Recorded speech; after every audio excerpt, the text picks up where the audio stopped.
Hello student, video में सभी का स्वागत है।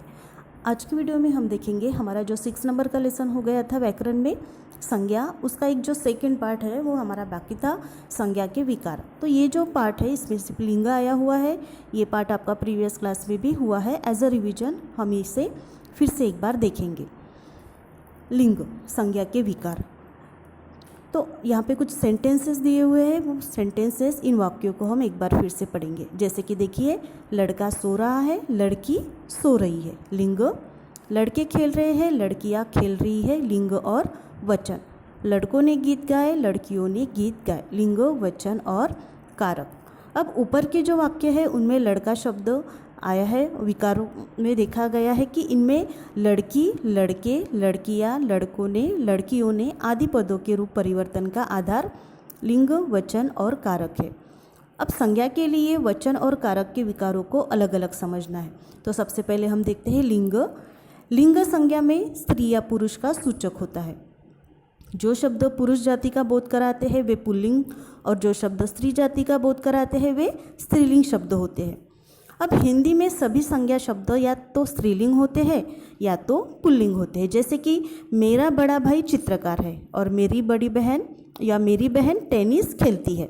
भाई पुल्लिंग में आ जाता है, बहन स्त्रीलिंग में आ जाता है। लिंग निर्णय।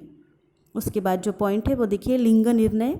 प्राणीवाचक शब्दों का लिंग प्राकृतिक होता है और अप्राणीवाचक शब्दों का लिंग निर्धारण व्याकरणिक होता है। हिंदी में कुछ शब्दों के लिंग नित्य पुल्लिंग या नित्य स्त्रीलिंग भी होते हैं। नित्य पुल्लिंग या नित्य स्त्रीलिंग का मतलब होता है कुछ ऐसे शब्द होते हैं जो हमेशा स्त्रीलिंग में ही रहते हैं और कुछ शब्द ऐसे होते हैं जो हमेशा पुल्लिंग ही आते हैं। जैसे नित्य पुल्लिंग में देखिए, कुछ पक्षी तथा जानवर है जैसे कि तोता, चीता, उल्लू, कछुआ, बिच्छू, खरगोश, मगरमच्छ, भालू, भेड़िया आदि हमेशा पुल्लिंग होते हैं। अगर हमें इनके स्त्रीलिंग रूप बनाने हैं तो इनके पहले हमें मादा शब्द जोड़ना होता है। जैसे कि मादा मगरमच्छ, मादा कछुआ, मादा बिच्छू। अगर मादा शब्द नहीं लिखते हो, सपोज है बिच्छू, तो बिच्छू अगर सिर्फ बिच्छू लिखोगे तो वो पुल्लिंग में जाएगा, लेकिन बिच्छू का स्त्रीलिंग शब्द लिखिए। अगर ऐसा क्वेश्चन रहता है तो आपको उसके आगे लिखना पड़ेगा मादा बिच्छू, तो वो जाएगा स्त्रीलिंग में। पुल्लिंग में जाएगा बिच्छू, स्त्रीलिंग में जाएगा मादा बिच्छू। नित्य स्त्रीलिंग, जो हमेशा नित्य स्त्रीलिंग में होते हैं, हमेशा स्त्रीलिंग ही शब्द आते हैं, वह है मक्खी, छिपकली, मकड़ी, गिलहरी, तितली, कोयल, जू आदि। इनके पुल्लिंग हमें बनाने के लिए इनके पहले नर शब्द जोड़ा जाता है। जैसे कि नर तितली, नर मकड़ी, नर छिपकली, नर गिलहरी, नर कोयल। नित्य पुल्लिंग में स्त्रीलिंग बनाने के लिए मादा शब्द जोड़ना पड़ता है और नित्य स्त्रीलिंग में पुल्लिंग बनाने के लिए नर शब्द जोड़ना पड़ता है। पुल्लिंग की पहचान। अब इन वर्गों के शब्द प्रायः पुल्लिंग होते हैं। जैसे कि भारतीय महीनों और दिनों के नाम, जैसे चैत, आषाढ़, मंगलवार, शनिवार, ये हमेशा पुल्लिंग में ही आते हैं। पर्वतों और ग्रहों के नाम, हिमालय, बुध, शनि, ये भी पुल्लिंग में आते हैं। वृक्षों के नाम, जामुन, बरगद, ये सारे पेड़ों के नाम जो है वो हमेशा पुल्लिंग में आते हैं। उसके बाद है धातुओं के नाम, मेटलिक नेम। देखिए, तांबा, कांसा, चांदी को छोड़कर चांदी स्त्रीलिंग में जाती है, तो तांबा, कांसा, सोना, ये सारे धातुओं के नाम जो है वो पुल्लिंग में जाते हैं। वैसे ही सागर और समुद्रों के नाम, शरीर के कुछ अंगों के नाम जैसे कान, गला, हाथ, पैर, ये पुल्लिंग होते हैं।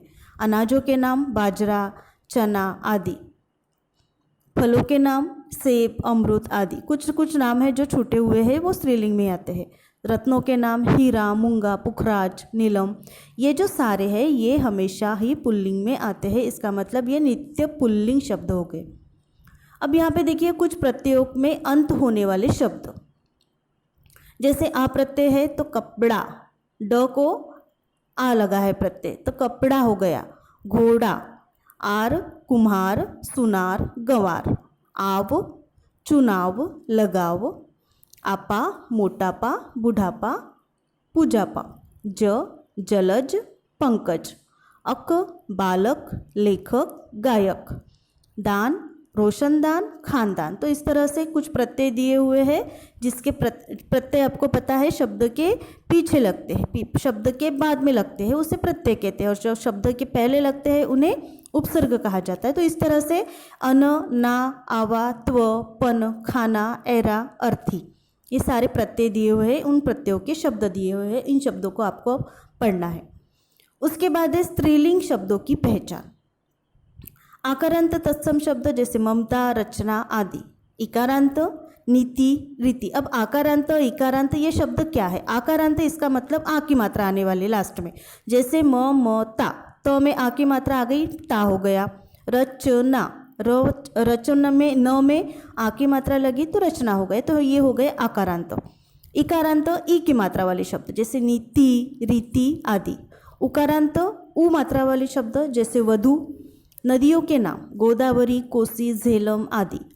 भाषाओं के नाम चीनी, जापानी, मराठी, स्पेनिश, उड़िया, ये सारे स्त्रीलिंग शब्द हैं। शरीर के कुछ अंग जैसे उंगली, कमर, रीढ़। बर्तनों के नाम कलची, देग, छलनी।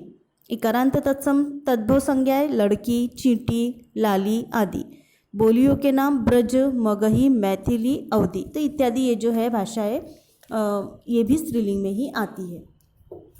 उसके बाद है प्रत्ययों में अंत होने वाले कुछ शब्द। आ, हिंसा, माया। तो यहाँ पे प्रत्यय दिए हैं इया, ता, आहट, इमा, आवट, ई, आई, नी, जैसे ओढ़नी, छलनी। तो मेहनत, दिक्कत, ताकत। तो इन शब्दों को पढ़ना है आपको।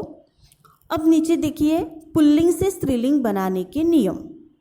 अब पुल्लिंग शब्दों से स्त्रीलिंग शब्द बनाने के नियम देखिए। आ प्रत्यय लगा हुआ होगा तो देखिए महोदय, महोदया, बाल, बाला, प्रिय, प्रिया।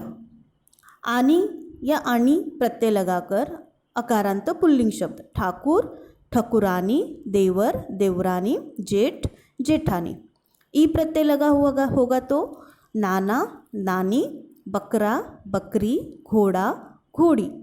ईया प्रत्यय लगे हुए तो बंदर, बंदरिया, चूहा, चूहिया, बेटा, पिटिया। आकारांत या इकारांत शब्दों में इन प्रत्यय कहार, कहारीन, कुम्हार, कुम्हारीन, माली, मालिन। आइन, पंडा, पंडाइन, दुबे, दुबाइन, बाबू, बबुआइन। नी, भाट, भाटनी, भील, भीलनी, सिंह, सिंहनी। इका, लेखक, लेखिका, शिक्षक, शिक्षिका, प्रशासक, प्रशासिका, गायक, गायिका, नायक, नायिका, अध्यापक, अध्यापिका। वान से वती, धनवान, धनवती, सत्यवान, सत्यवती, भगवान, भगवती। अगर वान प्रत्यय आया हो लास्ट में तो उसका जो शब्द है स्त्रीलिंग में उसमें वती आएगा। इनी, हंस, हंसिनी, अभिमानी, अभिमानिनी, तपस्वी, तपस्विनी। कुछ शब्द जिनके स्त्रीलिंग रूप अलग तरह से बनते हैं जैसे कि नर, नारी, बहन, बहनोई, बैल, गाय, मर्द, औरत, विद्वान, विदुषी, सम्राट, सम्राज्ञी। तो एक बार फिर से हम लोग संज्ञा के विकार रिवाइज करते हैं। संज्ञा में लिंग के कारण विकार आता है। संज्ञा में स्त्री पुरुष का सूचक लिंग होता है। लिंग दो प्रकार के होते हैं, पुल्लिंग और स्त्रीलिंग। प्राणीवाचक संज्ञाओं का लिंग प्राकृतिक होता है और अप्राणीवाचक संज्ञाओं का व्याकरणिक। लिंग की पहचान के लिए कुछ नियम हैं जिनसे कुछ सीमा तक सहायता ली जा सकती है। कुछ शब्द नित्य पुल्लिंग और कुछ शब्द नित्य स्त्रीलिंग में होते हैं। पुल्लिंग से स्त्रीलिंग तथा स्त्रीलिंग से पुल्लिंग बनाने के लिए प्रत्ययों का प्रयोग किया जाता है। जैसे कि पहला देखिए शब्द, अभी प्रश्न अभ्यास देखिए वर्कशीट 6A। पुल्लिंग से स्त्रीलिंग, ये जो दो क्वेश्चन यहाँ पे दिए जो जहाँ पर मैंने क्रॉस किया है ये हमें व्याख्या नहीं लिखनी है, हमें थर्ड क्वेश्चन पे आना है। इन वाक्यों को रिक्त स्थान में भरना है, रिक्त स्थान भरना है इन वाक्यों के। जिन संज्ञा शब्दों से पुरुष जाति का बोध होता है उन्हें पुल्लिंग शब्द कहते हैं और जिन संज्ञा शब्दों से स्त्री जाति का बोध होता है उन्हें स्त्रीलिंग कहते हैं। लिंग की पहचान के लिए कुछ नियमों का सहारा लिया जा सकता है। कुछ संज्ञा शब्द नित्य पुल्लिंग और कुछ नित्य स्त्रीलिंग होते हैं। नदियों के नाम अक्सर स्त्रीलिंग होते हैं।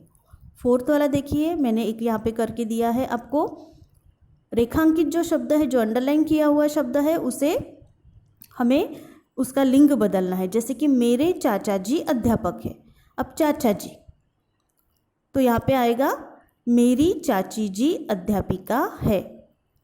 चाचा के लिए अध्यापक, चाची जी के लिए अध्यापिका। वैसे ही हमारा नौकर गांव गया है। भेड़िया बकरी के पीछे भाग रहा है। सभी पुरुष मैच देख रहे हैं। अब फिफ्थ वाला देखिए, होमवर्क दिया है। निम्नलिखित प्रत्ययों से बनने वाले 3 स्त्रीलिंग शब्द लिखना है। जो प्रत्यय दिए हुए हैं उसके 3 शब्द आपको स्त्रीलिंग लिखना है। सिक्स्थ वाला, इन शब्दों के लिंग बदल कर लिखना है। वैसे वहाँ पे बदल कर दिए हैं, जैसे चील मादा चील, सेठ सेठानी, कवि कवियत्री, बालक बालिका, गाय बैल, बेगम बादशाह, तपस्वी तपस्विनी, मादा नर, विधुर विधवा, विदुषी विद्वान। क्वेश्चन नंबर 7, इनके 5 उदाहरण लिखना है। नित्य पुल्लिंग के 5 जो हमेशा पुल्लिंग शब्द में ही आते हैं, और नित्य स्त्रीलिंग के 5। और दूसरा जो नीचे दिया हुआ है, कुछ चित्र दिया हुआ है, इसे पूरा करना है। वहाँ पे आपको लिंग लिखना है। 2 पिक्चर दिए हुए हैं, लड़के का एक पिक्चर है और लड़की का एक पिक्चर है, उनके वहाँ पे लिंग लिखना है।